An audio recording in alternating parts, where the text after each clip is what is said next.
NPS उनके लिए एक बहुत अच्छी स्कीम है जो पहले से ही अपनी रिटायरमेंट के लिए प्लान करना चाहते हैं और जिनकी रिस्क टेकिंग कैपेसिटी लो है।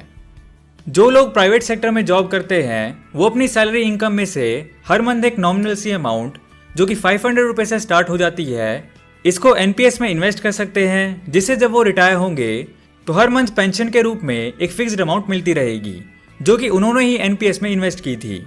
इसमें उनको अपने डाले हुए अमाउंट से ज़्यादा अमाउंट मिलता है क्योंकि एनपीएस में जो अमाउंट डाली जाती है उसे कहीं इन्वेस्ट कर दिया जाता है, जिसे अप्रॉक्सीमेटली 10% पर एनम कंपाउंडिंग के हिसाब से इनकम मिलती है। चलिए अब देखते हैं कि एनपीएस के क्या बेनिफिट्स हैं। फर्स्ट है रेगुलेटेड। एनपीएस पीएफआरडीए यानी pension fund regulator under government of India से रेगुलेट होता है, तो इस तरह से ये बहुत सिक्योर है। नेक्स्ट बेनिफिट है ट्रांसपेरेंसी। एनपीएस अकाउंट को ऑनलाइन एक्सेस किया जा सकता है, जिससे आपको पता चलता रहता है कि आपकी इन्वेस्टमेंट ऐड हो रही है और कितनी अमाउंट हो चुकी है। अगला बेनिफिट है लॉन्ग टर्म रिटर्न्स। एनपीएस एक लॉन्ग टर्म इन्वेस्टमेंट प्लान है। एनपीएस में minimum lock in period 10 years है, जिससे सब्सक्राइबर को कंपाउंडिंग बेनिफिट मिलता है, यानी अभी तक की डिपॉजिटेड अमाउंट पर उसके जो रिटर्न्स मिलते हैं उसको फिर से इन्वेस्ट कर दिया जाता है। ऐसे बार बार इन्वेस्ट करने से अल्टीमेटली उसको ज़्यादा फायदा होता है। नेक्स्ट है टैक्स बेनिफिट। एनपीएस में जो अमाउंट इन्वेस्ट की जाती है उसका इनकम में से डिडक्शन मिल जाता है, जिससे टैक्स की सेविंग होती है। चलिए अब देखते हैं कि एनपीएस अकाउंट कैसे ओपन किया जाता है। एनपीएस अकाउंट ओपन करने के दो तरीके होते हैं, ऑफलाइन और ऑनलाइन। चलिए पहले ऑफलाइन के प्रोसेस को समझते हैं। एनपीएस अकाउंट को ऑफलाइन ओपन करने के लिए सबसे पहले आपको पीओपी यानी पॉइंट ऑफ प्रेजेंस ढूंढना होगा। पॉइंट ऑफ प्रेजेंस बैंक भी हो सकता है, तो आप अपने बैंक में चेक कर सकते हैं। बैंक के केस में आपको केवाईसी भी नहीं करवानी पड़ेगी क्योंकि ऑलरेडी आपने बैंक में केवाईसी करवा रखी होती है।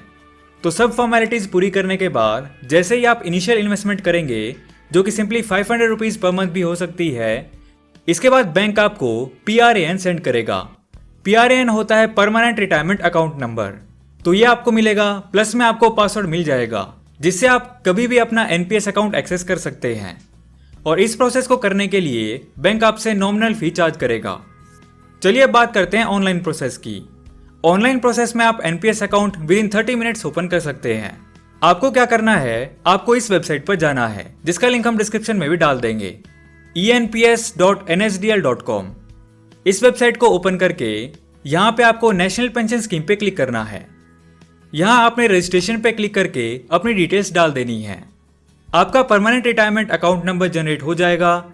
इस तरह से आप इजीली ऑनलाइन अपना एनपीएस अकाउंट ओपन करा सकते हैं। अब बात करते हैं विड्रॉल रूल की। आप रिटायरमेंट के बाद एनपीएस स्कीम में कलेक्ट की हुई सारी अमाउंट नहीं निकाल सकते। आप अगर जस्ट रिटायरमेंट के बाद चाहते हैं तो 60% ही निकाल सकते हैं। बाकी 40% अमाउंट आपको उसमें छोड़नी पड़ती है ताकि आपको रेगुलर पेंशन मिलती रहे। और हाँ, एनपीएस में आप अपने रिस्क को खुद भी सिलेक्ट कर सकते हैं। जैसे अगर ज़्यादा अमाउंट इक्विटी में होगी तो रिस्क भी ज़्यादा होगा और रिटर्न्स भी ज़्यादा मिलने के चांसेस हैं, जबकि अगर लेस रिस्क की सिक्योरिटीज़ में इन्वेस्टमेंट ज़्यादा है तो आपका रिस्क बहुत कम होगा और अकॉर्डिंगली रिटर्न्स भी कम होंगे। और अगर आप मैन्युअली रिस्क सेलेक्ट नहीं करना चाहते हैं तो आपकी एज के हिसाब से इसको ऑटोमेटिकली सेट कर दिया जाता है। कम एज वालों की एनपीएस अमाउंट को थोड़े रिस्की बट हाई रिटर्न्स वाली सिक्योरिटीज़ में डाला जाता है और ज़्यादा एज वालों की एनपीएस अमाउंट को रिस्क फ्री सिक्योरिटीज़ में डाला जाता है।